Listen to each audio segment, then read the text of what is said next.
बच्चों, मैं गृह विज्ञान शिक्षिका श्रीमती अमृता सिंह, जीजीआईसी खलीलाबाद, संत कबीर नगर। जैसा कि आप सभी जानते हैं कि इस समय सब लोग लॉकडाउन की वजह से अपने अपने घरों में हैं।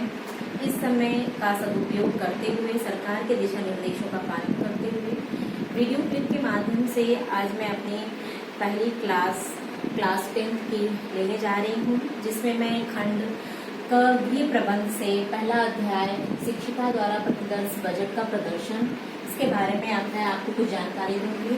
पहले इसमें मैं बजट बताऊंगी, पारिवारिक बजट। दूसरा है पारिवारिक बजट के मुख्य उद्देश्य क्या है, पारिवारिक बजट के कितने प्रकार होते हैं, पारिवारिक बजट के क्या लाभ होते हैं, गृहिणियों को पारिवारिक बजट से कैसे लाभ मिलता है, अर्थशास्त्रियों को पारिवारिक बजट से कैसे लाभ मिलता है, समाज सुधारकों के लिए पारिवारिक बजट का क्या लाभ है, सरकार के लिए पारिवारिक बजट का क्या लाभ है।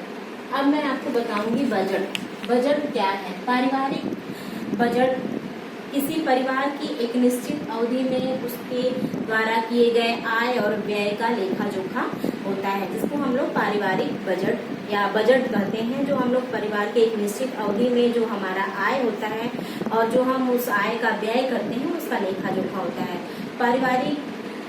परिवार के आय और व्यय में संतुलन स्थापित करने के लिए तैयार किए जाने वाले विवरण या प्रपत्र को हम लोग बजट कहते हैं।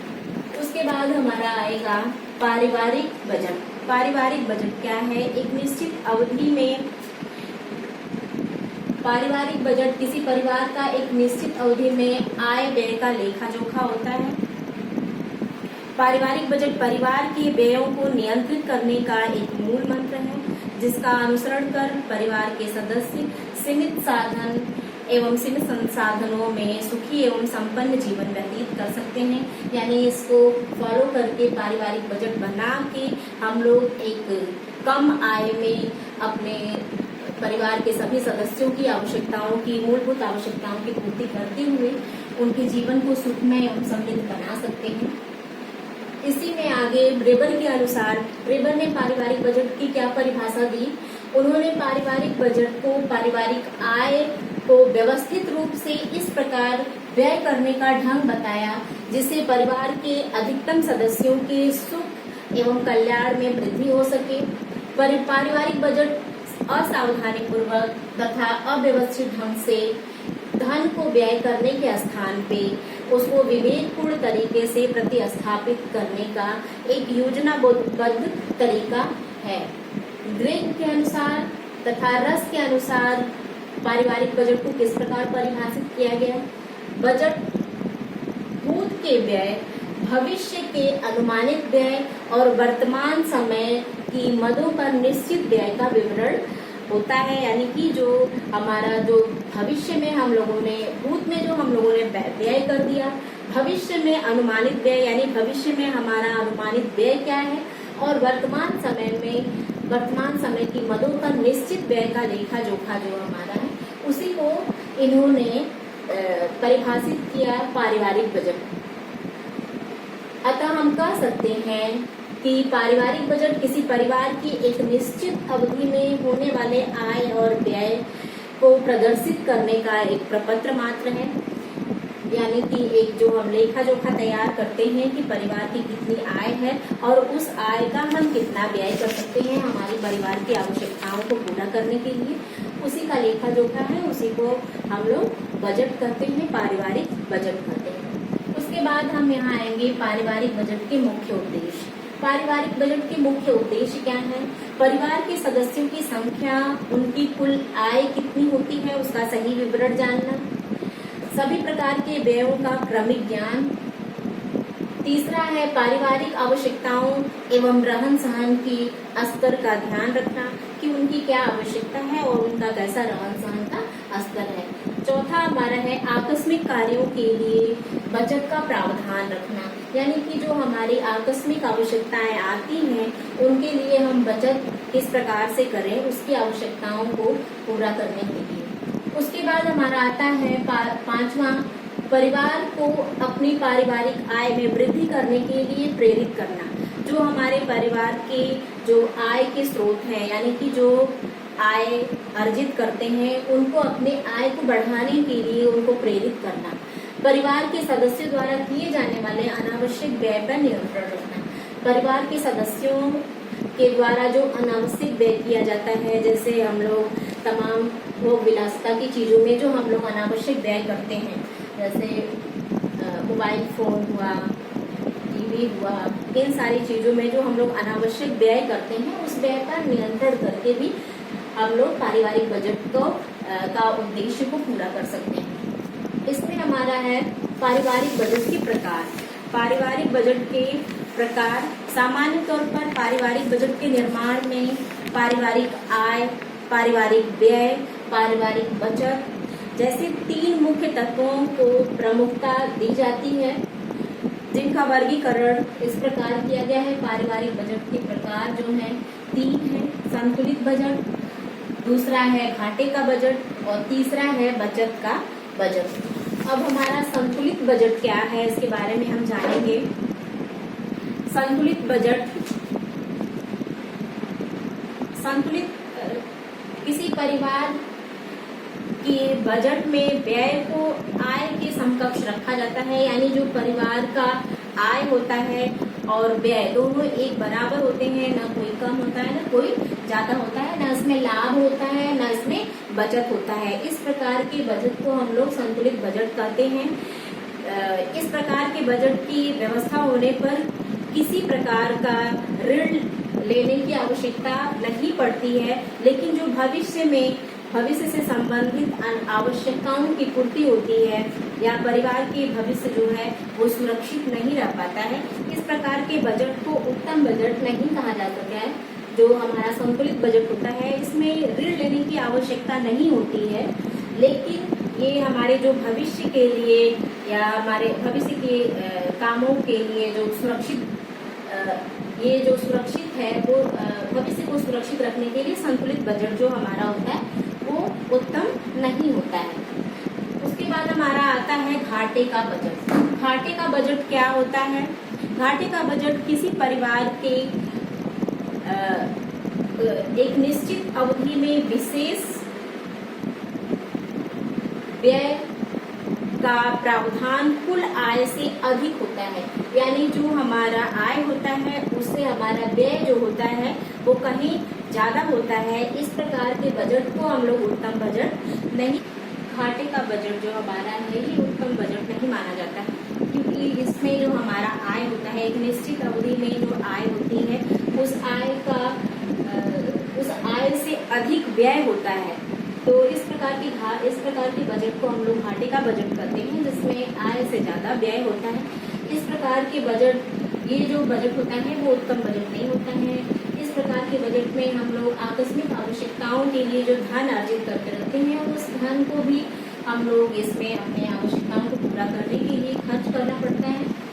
और इस प्रकार के बजट का जो होता है ये हमारी हमको ऋण की आवश्यकता भी पड़ती है। इस प्रकार के बजट को अगर हम इस प्रकार के बजट को बनाते हैं तो हमको ऋण लेने की आवश्यकता पड़ती है। अतः ये जो बजट होता है ये उत्तम बजट नहीं होता है। अब हमारा तीसरा बजट है जो है वो बचत का बजट है। बचत का बजट क्या होता है? एक निश्चित अवधि में वो आय होती है जिसमें हम आवश्यकताओं की पूर्ति के बाद कुछ बचत करते हैं, जो हमारा उत्तम बजट होता है, जो हमारे आकस्मिक आवश्यकताओं के लिए भी की पूर्ति के लिए आवश्यक धन अर्जित करते हैं।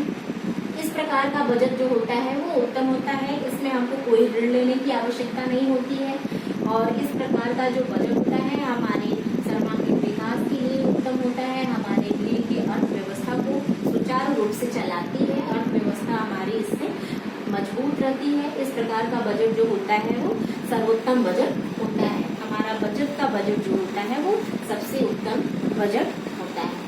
उसके बाद हम लोग आएंगे पारिवारिक बजट के लाभ। पारिवारिक बजट बनाने से क्या लाभ होता है इसके बारे में हम जानकारी देंगे।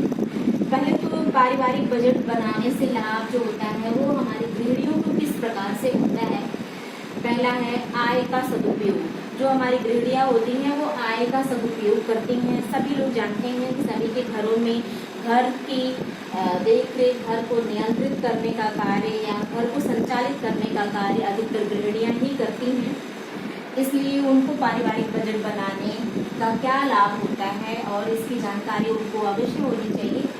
आय का सदुपयोग होना चाहिए, अनावश्यक व्यय पर नियंत्रण होना चाहिए, पारिवारिक आय व्यय में संतुलन रखना, मितव्ययिता के लिए प्रेरणादायक होना चाहिए, परिवार को ऋण मुक्त रखना, सभी सदस्यों की आवश्यकताओं की पूर्ति में सहायक हो, पारिवारिक बचत में सहायक हो, परिवार के सुख शांति एवं समृद्धि में सहायक हो।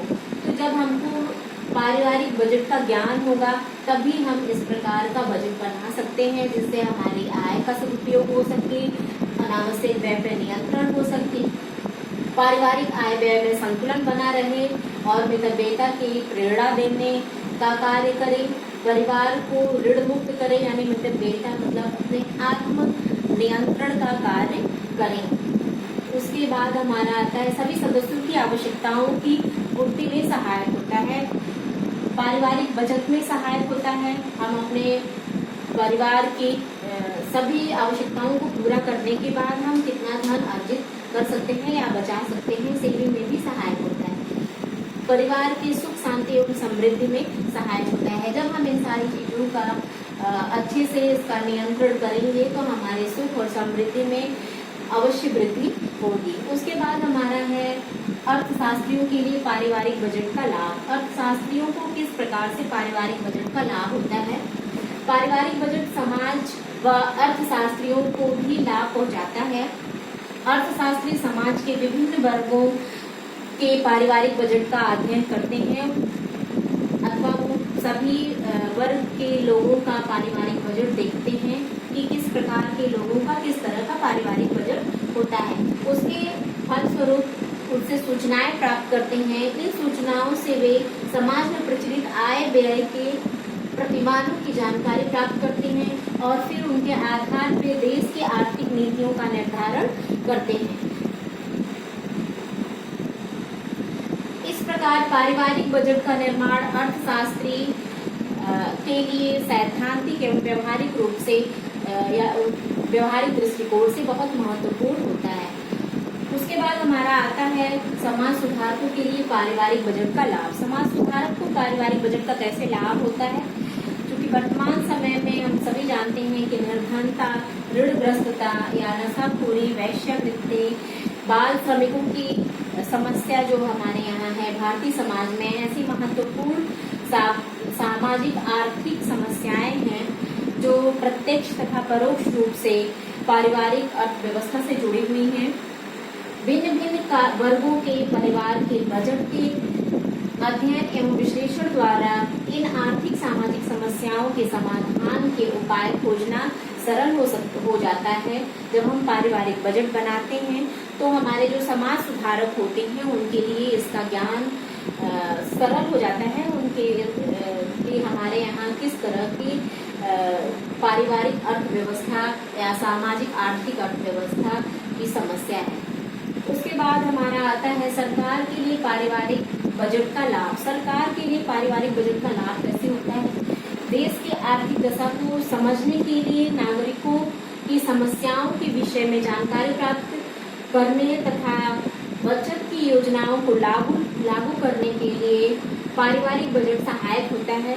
जैसे यदि किसी देश में प्रसाधन तथा ऐशो आराम की चीजों पे जो वस्तुओं पे जो कर होता है, यानी कि जो टैक्स लगा होता है, उन टैक्स को किस प्रकार इसको नियंत्रित करने के लिए वहाँ की सरकार इस प्रकार के व्यय को नियंत्रित करने के लिए इस पे दुगना कर लगाती है, यानी कि टैक्स को बढ़ा देती है जिससे इस पे नियंत्रण किया जा सके। और पारिवारिक बजट की विश्लेषण से सरकारी अनुदान नीति के निर्धारण में भी सहायक होता है। बच्चों, हमने ये बजट के बारे में आपको बताया। आज की क्लास में यही समाप्त करती हूँ, लेकिन आपको मैं ये पारिवारिक बजट के सिद्धांत, पारिवारिक बजट को बनाने में क्या क्या कठिनाइयाँ उत्पन्न होती हैं, कल मैं इसके बारे में आपको जानकारी दूंगी। आज के लिए इतना ही है, लेकिन आप इसको अपने नोटबुक पे तैयार करें और गृह कार्य के रूप में इसको करें। अपना नोटबुक तैयार करें और इसको क्रमबद्ध तरीके से अपने नोटबुक में लिखें।